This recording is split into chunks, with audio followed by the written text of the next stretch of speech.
turabasuhuje mwese mudukurikiye kuri urubuga tubaye ikaze. Mbere yuko dutangira reka mbanza mikaze Ange Eric Atangimana tureba imbere yacu kuri kamera. Ange, uraho neza? Muraho neza bwana Placide ndetse namwe mudukurikiye. Yego, nizere ko umeze neza. Nta kibazo, umeze neza. Hano hari akabeho, menya ya mvura yitumba igiye gutangira kugwa, umuhindo umenya waje. Nitumba cyane umuhindo. Umuhindo. Ibihe by'ikinyarwanda warabyibagiwe. Itumba haryo ubwo ni ritangira mu kwezi kwa gatatu no kwa kane. Yego. Hanyuma uyu ni umuhindo utangira mu kwezi kwa 9 kugera mu kwa 12 gutyo. Ibyo nabyo tuzabikora ikiganiro dusobanurira abantu ukuntu ibihe bigenda bitandukana. Ange rero nyemerera twerekeze muri Kongo. Amakuru mashya turukayo nuko hari urugamba rwahuje ingabo za M23 n'abarwanyi cyangwa se inyeshyamba za M23 ndetse n'ingabo za leta ya Kongo FARDC. Akaba ari imirwano yabereye muri territoire ya Masisi. By'umwihariko hari ikiganiro cyihariye twagiranye n'umuvugizi wa M23 ni Willy Ngoma, akaba yadutangarije byinshi.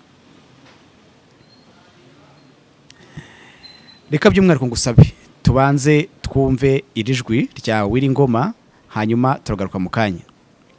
OK, merci beaucoup monsieur pour la question. Eh bien, vous m'avez posé la question aussi, mais comment est-ce que le M23 doit réagir à ces attaques? Mais nous condamnons fermement ces attaques et nous prenons en témoin la communauté internationale qu'internationale. D'autant plus que nous, de notre côté, nous avons signé le cessez-le-feu unilatéral depuis le 1er avril 2022. Mais le gouvernement s'entête, il ne veut pas signer le cessez-le-feu et même pas ça, il nous attaque. Donc il viole même les accords signés. Notamment avec, vous avez suivi le conclave de Bujumbura, qui s'est tenu en date de août. Donc, le gouvernement congolais montre vraiment sa détermination par rapport aux propos un peu dénaturés du président de la République, ce qu'il avait dit, et du Premier ministre, ministre de la Défense, en l'occurrence Jean-Pierre Bemba Gombo, et il y a aussi Christophe Lutundola, qui est le ministère, respectivement, ministre des Affaires étrangères. Eh bien, si vous suivez tout ce qu'ils ont dit, et le gouverneur actuel, Chirimami, donc ils ont tout dit, ils veulent en découdre avec le M23, ils veulent éradiquer le M23, ils veulent l'option militaire. Ils ont un peu cet esprit-là spartiate, hein, mais nous avons un esprit athénien.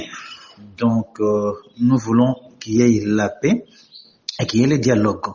Bon, ici, comme le président avait dit, il s'entête, il continue de nous attaquer. Mais ce que nous allons faire, nous allons nous défendre, premièrement, et secondement, nous allons défendre la population qui sont sous notre zone de contrôle. D'autant plus que nous sommes omnibulés tellement par la quiétude de la population. Eh bien, tout ce que le gouvernement fait, donc, il finira par s'en prendre par les pièges de sa propre turpitude. Hein? Ok, merci. Messieurs, je pense que dans une culture démocrate, tout le monde connaît pertinemment bien, le dialogue est un état de fait dans une république, dans la culture démocratique. Lorsque quelqu'un refuse le dialogue, c'est un danger. Il devient en soi un danger pour la république. Il peut dire n'importe quoi, comme le gouvernement est en train de chacasser, donc de yoyoter dans ce sens. Hein. Mais ce que nous disons, nous sommes sereins, nous sommes pragmatiques, nous parlons avec honnêteté et sérieux possible. Nous disons ceci, nous voulons le dialogue. Il n'y a pas le désarmement. Le désarmement, c'est un processus. Tout doit commencer au préalable par le dialogue. Eh bien, tout doit commencer par le dialogue. Lorsque le gouvernement vous dit que non, ils seront cantonnés à Kindu, bien à Rumanga, allez voir vous-même les conditions. Par exemple, je donne un exemple. Je dis, non, nous n'allons pas y aller. Mais je donne un exemple. Nous n'allons pas y aller. Donc, tout doit être conditionné par le dialogue. Le dialogue ou rien. Nous aussi, nous disons le dialogue ou rien. Il n'y a pas question que non, nous puissions aller au cantonnement, que nous puissions quitter les endroits. Nous avons quitté les endroits que nous avons donnés à l'Est African Community et dont aujourd'hui 90% de ces zones que nous avons données sont sous contrôle du gouvernement avec leurs alliés. Eh bien, nous n'allons pas reculer d'un centimètre encore, car nous attendons le dialogue. Et nous sommes prêts pour le dialogue. Mais si le gouvernement s'entête, il veut la guerre, nous allons nous défendre et nous allons nous défendre valablement et vaillamment. Ok, merci beaucoup, monsieur. Moi, je suis le porte-parole de l'armée révolutionnaire congolaise, barre 1-23. Donc, je ne suis ni le porte-parole de l'East African Community, ni le porte-parole de quelle branche que vous savez. Donc, je suis porte-parole de l'armée révolutionnaire congolaise. C'est pas à moi de juger des institutions. Donc, moi, ce que j'ai dit, j'ai dû le faire. Eh bien, si tu me demandes, la MONUSCO n'est pas l'ennemi des Congolais. L'Est African Community n'est pas l'ennemi des Congolais. Eh bien, l'ennemi des Congolais, c'est qui? L'ennemi des Congolais, ce sont les politiciens congolais. C'est pas à moi de juger les autres, donc d'autres institutions, mais c'est à moi de juger le gouvernement congolais, tout ce qu'il fait vraiment par à la raconte même de ceux qui l'a pu signer. Donc, c'est pour cela que nous disons à tout moment, les gouvernements congolais, donc, ce sont des interlocuteurs inappropriés. Ils peuvent dire oui le matin, dans 9 heures, ils changent, à 10 heures, ils prennent encore d'autres décisions. Donc, et ils disent beaucoup de mensonges pour manipuler l'opinion tant nationale qu'internationale. Eh bien, mais, le vrai problème, ce sont les politiciens congolais, monsieur. Je vais vous expliquer. Peut-être l'audio, vous n'avez pas bien capté l'audio. Je dis ceci. Eh bien, c'est pas dans notre objectif d'aller prendre des zones pour les administrer nullement. Je vous ai expliqué que nous avons commencé à s'affronter avec le gouvernement, puisqu'ils sont venus nous attaquer. Nous, on n'a jamais attaqué le gouvernement. Nous sommes dans la défensive. Nous ne sommes pas dans l'offensive. C'est eux qui viennent nous attaquer. Et pour légitime défense, pour nous défendre, nous nous défendrons. Donc, nous répondons à leurs faits. Ok. Depuis que nous avons commencé, on n'a jamais eu l'intention d'aller prendre Bunagana, Rutshuru, partout. Non. Ils venaient nous attaquer, alors on les repoussait. Alors, qu'est-ce qu'on faisait? Partout où il y a des armes, même aujourd'hui, c'est ce que nous disons, si on met des armes dans un milieu pour nous attaquer et déstabiliser notre population, tuer notre population, là, nous n'allons pas hésiter d'aller dans ces lieux. Pourquoi? Pour faire taire ces armes qui dérangent la quiétude de notre population. Car la richesse que nous avons, c'est notre population. Ce sont nos parents, nos mamans, nos enfants. Nous n'allons pas supporter qu'on puisse les tuer à notre présence. Oh, non, pas jusque-là. Nous n'allons pas croiser les bras. Et il nous faut réagir. Et nous allons réagir. Réagir, ça veut dire quoi? Ça veut dire se défendre en légitime défense. Nous sommes des militaires. Nous allons répondre aux faits de l'ennemi. Et avec professionnalisme. Car comme vous savez, l'M23, nous n'avons jamais bombardé là où il y a la population. Mais le gouvernement bombarde là où il y a la population pour créer le désordre, un climat de terreur. En fait, c'est un gouvernement de terroristes. Alors, il dit autre chose, ce sont eux qui sont des terroristes. Puisqu'ils bombardent là où il y a la population. Pourquoi? Pour créer la terreur. Mais ceux qui créent la terreur sont des terroristes. Vous voyez comment est-ce qu'ils ont tué les gens en Goma. Vous voyez ce qui se passe partout. Ils sont incapables de diriger la République, ces gens-là. Donc, nous n'avons pas l'objectif d'aller prendre un millier, mais s'il s'agit d'aller dans ces milliers pour faire taire ces armes-là, puisque ces milliers est un danger pour nous, nous allons les faire pour nous défendre et défendre notre population. Nous n'hésiterons pas à aller là où il faut aller pour sauver la population et nous défendre légitimement. Merci. Ok, merci pour la question. Lorsque vous me dites que non, eh ben, le gouvernement est prêt à la guerre, mais ils ont dit ça, les présidents de l'Armée. C'est lui, le numéro 1. C'est le commandant suprême de l'armée. C'est lui qui a dit. Et le ministre de la Défense l'a aussi martelé. Évidemment aussi le ministre des Affaires étrangères qui est de la diplomatie. Ils ont tout dit. Eh bien, le gouverneur qui est chargé de ça, de l'exécution, qui est au Nord Kivu Chirimwami. Mais il a dit ça clairement. Mais qu'est-ce qu'il voulait encore? Ah ben non, ils ont dit ça clairement. Mais quant à nous voulons le dialogue. Mais s'il faut faire la guerre, nous allons faire la guerre pour nous défendre. Mais nous ne voulons pas la guerre. Au préalable, je vous ai dit ça. Ok, vous avez dit encore qu'ils ont acheté des armes lourdes, ils ont acheté des avions. Messieurs, aucune arme dans ce monde peut tuer la vérité. Aucune arme. Est-ce pas l'effectif de l'armée qui fait gagner la guerre? Non. La guerre, c'est un art. Alors, nous avons des généraux qui ont maîtrisé cet art-là. Je parle du général-major Soutal Makenga, je parle du général de brigade de Youssouf Mboneza, je parle du général Biamungu Taïgawan, je parle de ces généraux et ces colonels et tous les officiers. Oh, nous avons la maîtrise de cet art-là de la guerre. Mais quand nous disons que nous ne voulons pas la guerre, c'est pas la faiblesse. Nous connaissons cet art-là. Et nous sommes dirigés par un généralissime, donc, qui a maîtrisé, qui est aujourd'hui comme, donc, je pense, sur le plan stratégique, il est parmi les meilleurs généraux. Je peux vous dire, les meilleurs généraux du monde. Il est parmi. Là, prenez-moi au mot. Le général Makenga, le major Sultan Makenga, il est parmi les meilleurs généraux du monde. Parmi les grands stratèges du monde. Il a maîtrisé l'art de la guerre. Et son adjoint, Taïgawan, ce sont des gens qui ont maîtrisé l'art de la guerre. Et il y a Youssouf Mboneza, il y a les autres. Ils ont maîtrisé l'art de la guerre. Moi, je pense que dire que ils ont l'effectif, non. Mais monsieur, on avait commencé à se battre avec combien d'armes? On n'avait que 5 armes, mais où est-ce que nous avons eu des armes? Chez les FARDC. Mais ils peuvent amener ces armes lourdes-là, comme tu appelles, c'est peut-être pour nous doter, car ce sont eux qui nous dotent les armes. Et nous allons récupérer ces armes, ne t'en fais pas, monsieur. On a déjà dépassé cet âge de l'intimidation, ce niveau de l'intimidation. Nous, ce qui compte, nous sommes déterminés à nous défendre et à défendre notre population. Eh bien, nous avons la discipline, nous avons la connaissance et nous avons Dieu. Je pense qu'il peut venir même au nombre des combats, il peut amener toutes les armées du monde. Nous nous battons pour une cause noble et juste. Je pense qu'ils finiront par s'adhérer et même à cette cause noble du M23.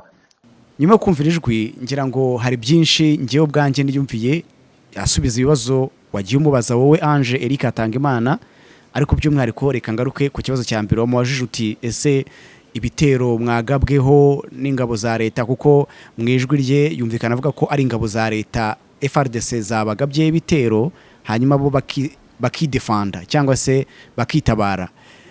Ese yakubwiye ko mu magambo make bitabaye bate, byagenze bite muri make? Kugira ngo abantu badukurikiye bamwe hari abumva igifaransa babashe kumva ibisubizo bya Uringoma, hari abandi babumva izindi ndimi by'umwihariko bavuga ikinyarwanda, ari nayo audience nini dufite.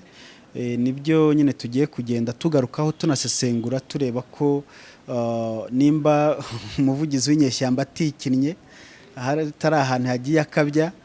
Ariko muri make nyine intambara irimo irabera mu gace ka Masisi. Hari uduce tugera kuri 4 imirwano ndimo iberamo. Hari ahitwa Kirorirwe, hari Kibarizo ndetse na Birungi n'ahitwa Karumba. Yego. Ni muri Masisi. Umuvugizi rero wa M23 avuga yuko nyine ingabo za leta Kongo arizo zatangiye ibitero, hanyuma nabo birwanaho. Nta kindi kintu urebye kidasanzwe avuga. Mu byo M23 yakunze kugenda ivuga ko bo leta ariyo ibashotora, ariko akavuga yuko biteguye gushyikirana gusa igihe leta ya Kongo izabibagabyeho ibitero ko batazigera babumba amaboko cyangwa ngo babyihorere gutyo, nyine igihe bazaterwa bazitabara. Yego. Wenda twihuse wanamubaje icyo ingabo z'aka karere ka Afrika y'Uburasirazuba zakoze kugira ngo iyi mirwano ibe isa nkaho yahagarara. Hari icyo yagusubije, hari icyo yakubwiye izi ngabo zakoze? Kuri kubijyanye n'ingabo za East African Community, Major Ngoma avuga yuko atavugira urwego rundi, we avugira M23. Ariko ziriya ngabo za East African Community ziri hariya nyine mu burasirazuba bwa Kongo kugira ngo zibashe kujya hagati y'ingabo za leta n'ingabo n'imitwe yindi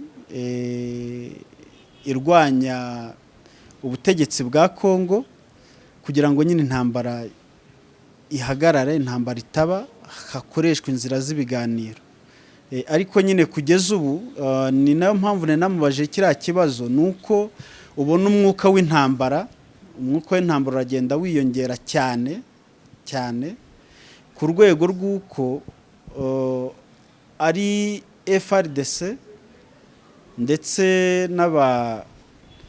n'imitwe yindi ishyigikiye ingabo za leta ya Kongo, yaba ari FDLR, yaba ari Wazalendo, yaba ari iriya mitwe yindi igenda ivuka muri teritwari ziberamo imirwano, nyine aba ari Rucuru, yaba ari Masisi, yaba ari Nyiragongo. Ubona ko ingabo za East African Community ahenshi n'ubundi mirwano iba zihari. Gusa uriya mudamu ukuriye UN, ukuri ingabo za UN ziri muri Kongo, Madamu Bintou Keita, ubwo aheruka mu kanama k'umuryango w'abibumbye gashinzwe umutekano, yari yavuze yuko ugiye kureba kuri tele usanga muri rusange nka 70% usanga iyubahirizwa ry'amasezerano yo guhagarika intambara rigenda rishyirwa mu bikorwa hagati ya M23 n'ingabo za leta, cyane hari ziriya ngabo za East African Community. Atariko nyine muri iyi minsi hagenda habaho ibyo bitero by'imitwe ishyigikiye leta. Ayo ni amagambo yakoreshejwe na Madamu Bintou Keita.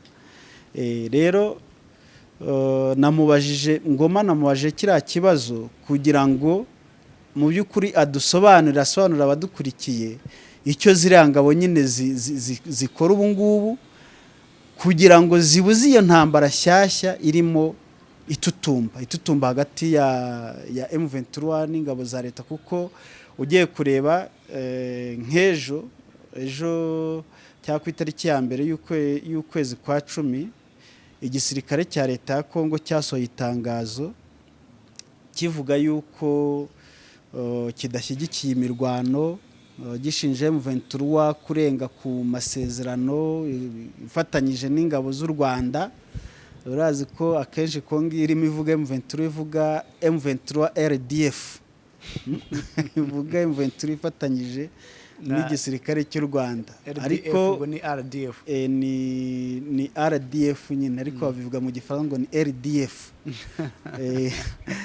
Rero usanga nyine bavuga bati M23 irimo irashaka kuburizamo umugambi w'amahoro, ariko nabo ku rundi ruhande wakumva ibyo abayobozi bo muri Kongo barimo bakavuga bati twiteguye kugira ngo dusubize inyuma igitero icyo ari cyo cyose cya M23. Hari n'abarenga ko bati tuzabasubizaho bavuye.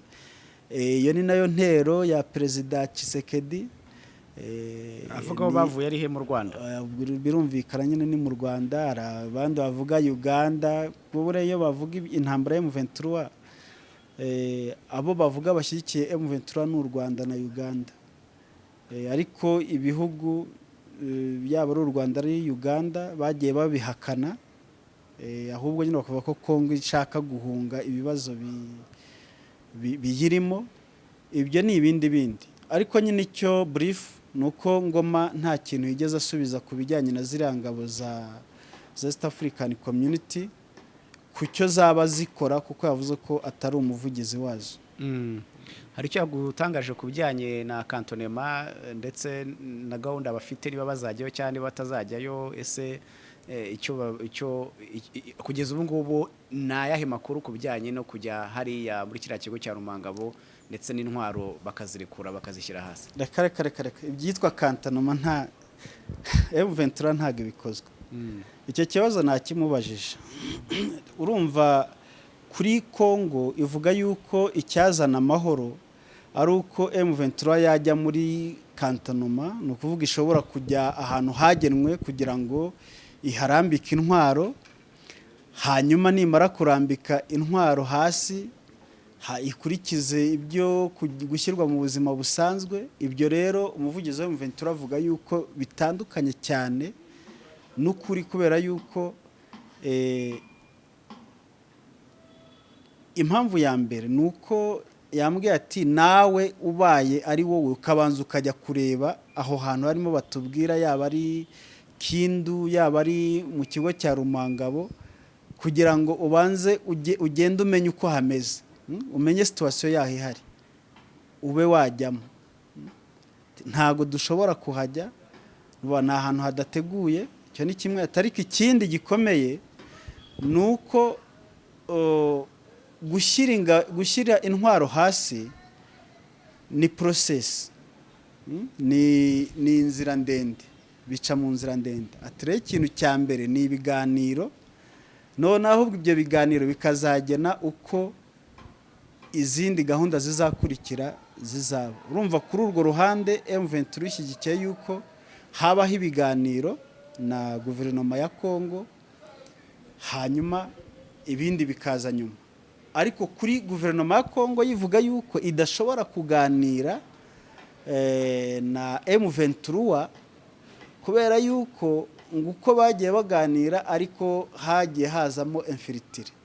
Nk'ubu ngubu hari amajwi yasohotse ya Perezida Tshisekedi ubwe, ngira ngo yari i Buruseli, arimo abwira abantu ko abatutsi babihishemo. Urumva iyo mvugo ya perezida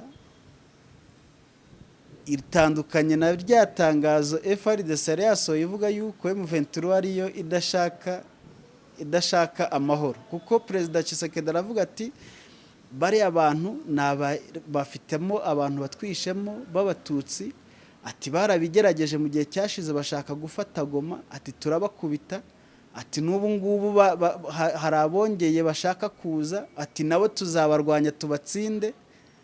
Urumva kuri Tshisekedi ikintu ashyize imbere ni intambara. M23 ikavuga iti no, twebwe intambara ntabwo ari cyo kintu cya mbere dushyize imbere, turashaka ibiganiro, hanyuma ibindi byose bikazakurya. Kuko M23 ivuga iti no, Kongo ugiye kureba ku ruhande rwa Kongo nibo bantu ahubwo badashaka amahoro, kuko nibo badakurikiza ibintu byose, imyanzuro yose yagiye ifatwa n'abakuru b'ibihugu. Ngira ngo nicyo ngicyo yavuze kuri ibyo ngibyo bijyanye no kuba bajya muri kantonoma. Ntago M23 bikozwe. Anje, ubushize tuganira twagiye impaka ku bijyanye na gahunda ya M23 mu bijyanye no gufata umujyi wa Goma nk'umurwa mukuru w'intara Kivu y'Amajyaruguru. Ibi twabigiyeho impaka, ariko uyu munsi waganiriye na Wiringoma, hari ibyo yakubwiye, barayifata cyane ntago bayifata. Ndavuga umujyi wa Goma nk'umurwa mukuru wa Kivu y'Amajyaruguru. Umujyi wa Goma buri wese yakwibaza ko urumva gufata Goma, jya navugaga yuko byaba ari ugufata intara ya Kivu, ariko none byaba ari ugushotora inzego zitandukanye zirimo umuryango mpuzamahanga hafite ibikorwa bitandukanye, haba ari MONUSCO, haba ari ingabo za East African Community n'abandi. Ni ahantu hatuwe na miliyoni irenga imwe y'abaturage, ni umujyi munini. Bivuze ko kuwufata M23 aba yishyizeho igitutu. Ariko igisubizo cya Wiringoma ni ikihe? Nabimubaje nabone se mufite gahunda yo kwa mwafata Goma? Arambwira ati, arasubiza ati twebwe ntago turi muri offensive, twebwe ntabwo tugaba ibitero, ahubwo twebwe turaterwa tukitabara. Ntabwo dufite gahunda, ati yaba ari Bunagana, yaba ari ahandi hose twagiye dufata, ntabwo twahafashe ari ukubera ko twe dufite gahunda kugira ngo dufate ahantu tuhayobore batoyata, ahubwo twebwe twagabwagaho ibitero, aho tugabwa ibitero tukabasunika tukanahafata. Ubwo rero kuri Goma yavuze yuko nta gahunda bafite yo gufata no kuhayobora. Igisubizo kirasa naho kiri vaga, ariko mu busesenguzi kiri kiriya ko nta gahunda bafite yo gufata Goma. Kandi nari nabivuze mu gusesengura kwanjye, nta mpamvu yo gufata Goma, kubera yuko hari uburyo bashobora gushyira pressure kuri leta ya Kongo badafashe Goma. Hari ugufata inkengero zayo bagafunga amayira ajya muri Goma. Ubushize bigeze kubikora, ugasanga wenda nk'ikiro cy'ibirayi i Goma kiragura wenda nk'amadolari nk'atanu. ugasanga ibishyimbo abaturage babo ubwo bakoresha amadolari 5 birahenze. n'ibihumbi 5. Ibintu byose ubuzima buragenda ariko burahenda. no mu Rwanda ejo Ari muri kiro nabwo- cy'ibirayi cyaguze 2,000. ari nabwo byatumye abaturage igihe bigaragambya kuri MONUSCO bavuga ati MONUSCO nigende, hari ibibazo byinshi, ariko ikibazo cyari gikomeye cyari icy'inzara. Icyo gihe rero n'ubundi M23 yo turufi iracyayifite, ishobora gukoresha ahantu ifite ikahirukana abarwanyi bandi bashyigikiye leta, hanyuma bagafunga inzira z'igigoma. Iki gisubizo yaguhaye kirimo nyine imvugo ya politiki, kuvuga ngo ngo bari muri position ya defensive, ntabwo bari muri offensive. No kuvuga ngo bo baritabara, ntabwo batera ibitero. Umuntu baraterwa bakitabara. Umuntu atayitabaza yahita yibaza igihe bafata wa mujyi muto wa Bunagana. Ni Bunagana? Bunagana ni ku mupaka, bagiye bafata imijyi y'Ikicanga, Kicanga, ahose bagiye bitabara cyabagabaga ibitero. Ubundi aho baturutse muri Sabyinyo mu rindiro byabo, aho bagiye bafata begera Goma, baritabaraga cyane bwo barateraga ibitero. M23 ari ahantu yagiye itera ibitero, ariko byabaye nyine urumva M23 nimba bati twongeye twagarutse kubera yuko twagiranye amasezerano na Tshisekedi ntiyayubahiriza. Hari impamvu zifatika, hari FDLR ihari, hari abaturage dukomokamo barimo bicwa cyangwa bahohoterwa, twaje kugira ngo tubarwaneho. Icyo gihe leta ya Kongo ntago yigeze ivuga itoke, ntacyo ngaho nimuze mufataho ngaho hose. Uzi uko siroga ya Kongo yari kuba nta santimetre n'imwe y'ubutaka bwa Kongo batakaza. Icyo gihe rero habayeho kugaba ibitero kuri M23 kugira ngo bayice intege nyine.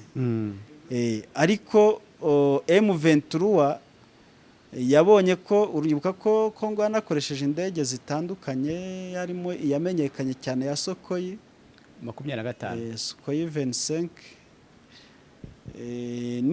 n'ibindi bitero by'imbunda ziremereye. Nyuma haza kuza n'abacanshuro n'icyari kwenda abacanshuro bo nabejo bundi, ariko ibyo bitero byose byagiye bibaho byatumye nyine habaho none intambara yeruye. Ariko M23 ikagenda ubona ko irusha imbaraga igisirikare cya leta ya Kongo mu bice barwaniragamo. Ibifashe Bunagana, ibirakomeje ifata hirya, hari ahandi hantu yafashe ku mupaka wa Uganda na Kongo hatandukanye na Bunagana. Iragenda yinjiramo imbere za Rucuru, ifata za Kicanga, irakomeza, yanafashe Rumangabo nayo zuko yigeze kuhafata. Ariko ikigo cya gisirikare ikigo cya gisirikare cya Rumangabo ifata nyine za Masisi, aho ngaho za Cyorerwa barimo barwanira ubu ngubu, hongeye kugabwa ibitero n'iki. So M23 rero nyine nk'uko babivuga, bo bavuga yuko bagiye birwanaho havugiye imbunda bakajya kuzicecekesha, niko bavuga. cyangwa bakajya kongera urusaku rwaza ahubwo kuzicecekesha. So niko M23 ivuga, niko M23 bavuga. Kugeza ubu ngubu rero nyine bo barazicecekesha. Igisubizo ni kiriya ntabwo kantu ka M23 ko rumva kari gakomeye cyane. ntago bafata Goma. Kugeza ubu bagomba kugumana ahubwo aho bari, cyangwa se bakagerageza amayeri yo gufunga imihanda kugira ngo pressure yongere kuri guverinoma. Niko mbibona. Tukiri aho ngaho mu buryo bwa offensive na defensive, se ntabwo ugeza kubwira ko hari ibice batangiye kongera kwisubiza bari barahaye ingabo za ECLAF zo muri uyu muryango wa Afurika y'Iburasirazuba, nk'uko guverinoma ivuga ko hari ibice yagiye yisubiza M23 yari yararekuye ikaba yarongeye kubyisubiza. Ntabwo yabivuzeho? Ntabwo yigeze abivugaho, nta nubwo nakimubajijeho. Gusa icyo ni ikibazo cyagarutsweho na leta ya Kongo mu minsi ishize. FARDC ivuga yuko hari uduce tugera ku 8 umutwe wa M23 wasubijemo ibirindiro hakaba hari muri teritwari ya Masisi, muri teritwari ya Rucuru. Gusa icyo M23 ivuga nkeka ko cyanabaye imbarutso ya byose nuko bavuga ko mu bice bari bararekuye ubu ngubu ibigera kuri 80% ingabo za leta ya Kongo zagiye zibishyiramo ibirindiro byazo cyangwa se zigashyiramo abarwanyi bashyigikiye leta, babandi twavugaga ba Wazalendo, ba FDLR n'abandi. Kandi nyamara aho hantu M23 yari yahahaye ingabo za East African Community. Rero nko kwirevoluta niyo mpamvu ubona tension yazamutse, kuko M23 yagiye isubira muri bya bice yari yagenzuraga. Ikintu cyasembe byose ni ryari, ni igihe mu minsi ishize ingabo za Kongo zajyaga mu gace kitwa Mushaki zibifashijwemo n'ingabo z'u Burundi.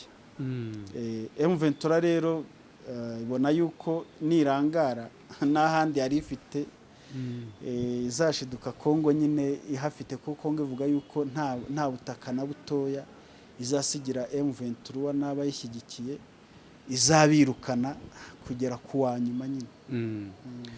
Ku bijyanye n'itariki 24 z'ukwezi gushize bari barahaye nk'umunsi narengwa wo kuba barambitse intwaro hasi cyangwa se bakabaraso bikomeye, M23 itariki ivuga iki? Ntacyo, nta na kimwe.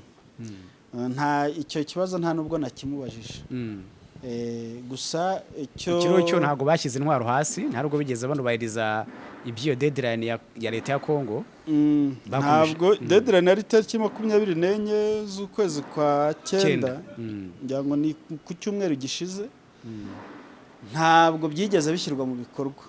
Kongo bavugaga yuko M23 nidashyira intwaro hasi ngo batangire bajye muri bya bigo byagenwe bya Cantonnement Rumangabo, kwemera militaire ya Rumangabo, gusubira mu buzima busanzwe. Kongo ibarasaho, ariko nyine ntago byabaye, ndetse byanazamuye ahubwo pressure cyane, byazamuye pressure y'intambara, ariko nta kintu kigeze kiba nyine.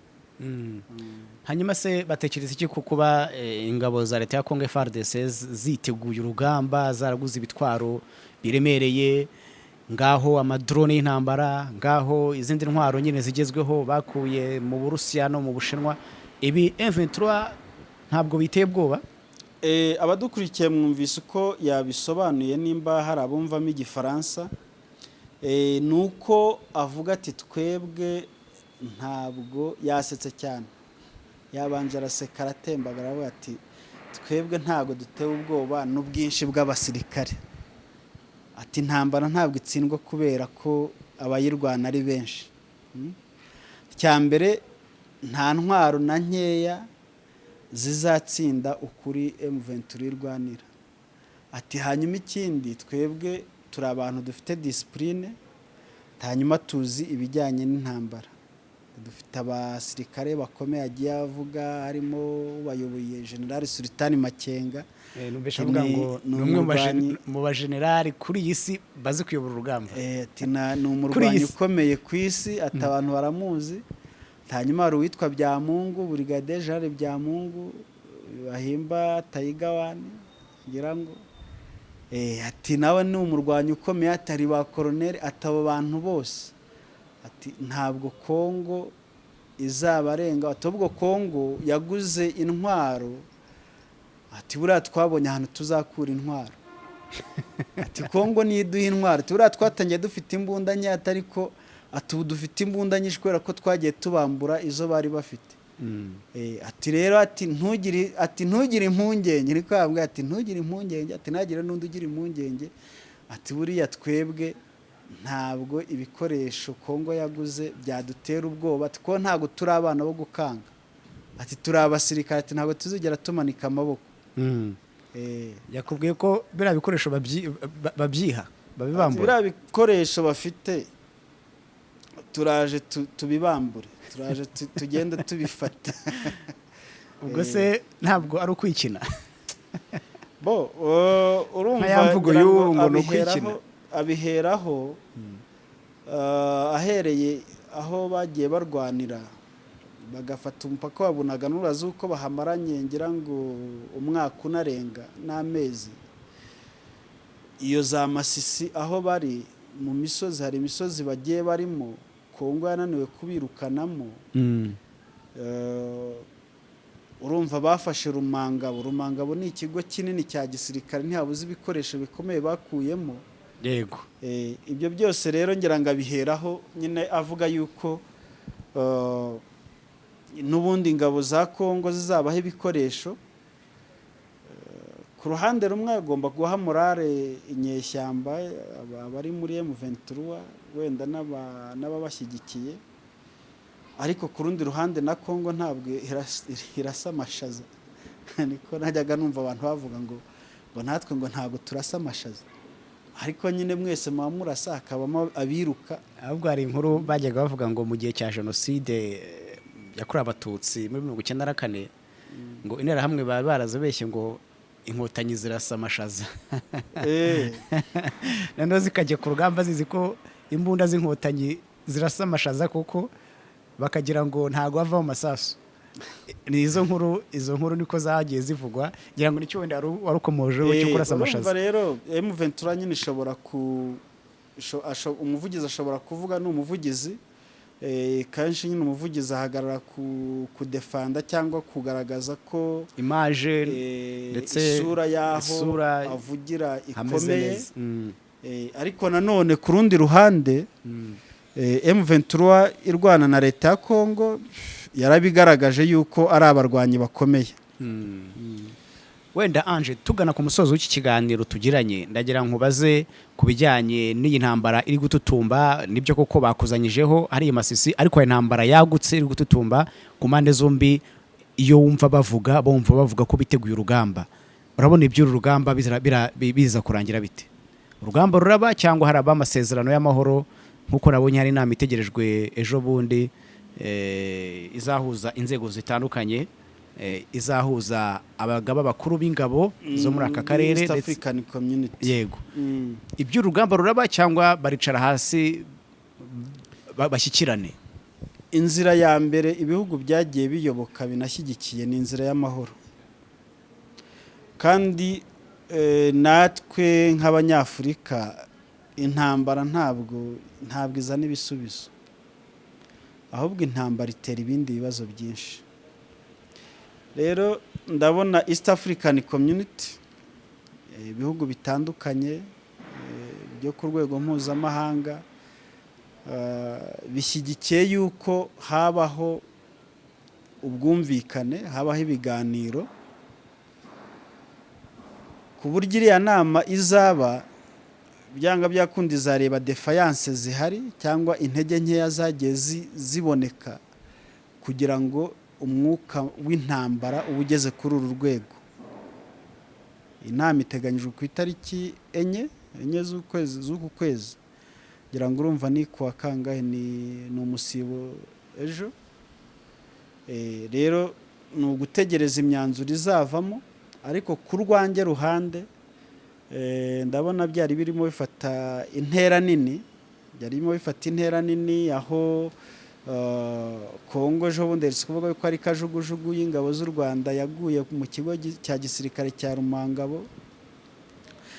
Ibyo byavugiye mu nteko rusange cyangwa mu kanama k'umuryango w'abibumbye gashinzwe umutekano, byibuzwe na Minisitiri w'Ububanyi n'Amahanga wa Kongo Christophe Rutundura, avuga yuko ubutumwa hawe na Jean Pierre Bemba, Minisitiri w'ingabo, ari uko hari kajugujugu y'u Rwanda aguye ku butaka bwa Kongo kwa gatatu mu kigo cya Rumangabo w'icyumweru gishize, ikigo cya gisirikare cya Rumangabo.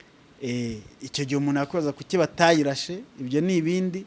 Ariko urumva uko bavuga u Rwanda nuko byanga byakunda barukururira mu ntambara, kandi urumva ibaye intambara noneho y'ibihugu yaba ari intambara nini cyane yagutse, ishobora gutwara ibintu, ishobora gutwara abantu benshi. Burya mu ntambara tureba amasasu yica abantu, nubwo hari ibindi byangirika ariko abantu bapfa, abapfa n'abantu. Rero hari ibihugu bikomeza gukomakoma biti nyamuneka Kongo musigeho, hari amagambo y'urwango ku bantu bavuga ikinyarwanda by'umwihariko abatutsi bo muri Kongo. Ibyo bintu mugerageze namwe mu byihane. Hari FDLR, ejo bundi minisitiri w'ububanyi n'amahanga wa Kongo yaravuze ati rwose nimba hari umuntu uzi abantu bo muri FDLR, uzi abakuriye FDLR, adutungira agatoki, ati turasaba communauté internationale kwirukana aba bantu ku butaka bwa Kongo. Ariko ibyo yabivuze mbere yarabanje kuvuga yuko FDLR itabaho. Hanyuma urumva umupira wa FDLR awunagiye communauté internationale kandi bari ku butaka bwa Kongo. Kongo niyo yakabaye ibi ya mbere mu kubagaragaza no kubirukana, kuko uzi yuko yaba ari ibi bya M23, yaba ari ibibazo biri hagati y'u Rwanda na Kongo, FDLR ni majeri, kuko u Rwanda ruvuga yuko FDLR ifatanya na FARDC igisirikare cya Kongo gushaka kugaba ibitero ku Rwanda. Ariko urumva Kongo nimbiyiyambuyeho ikayijugunyira abandi bantu tuzi ko communauté internationale bamwe bavuga ngo ni icyuka ntayibaho kuko izi ntambara zose ziba communauté internationale ihari ireba. Communauté internationale ninde? Ni wowe, ni nkuko bavuga ngo leta ngo nuyu. Urumva rero bavuga ngo FDLR reka uzi ko iri muri Kongo natubwire. Cyakora turatanga abagabo, communauté internationale izaze idufashe FDLR yirwanya. Urumva igisubizo cya Kongo kiri vague. Ariko ndibaza ko mu rwego rwa diplomasi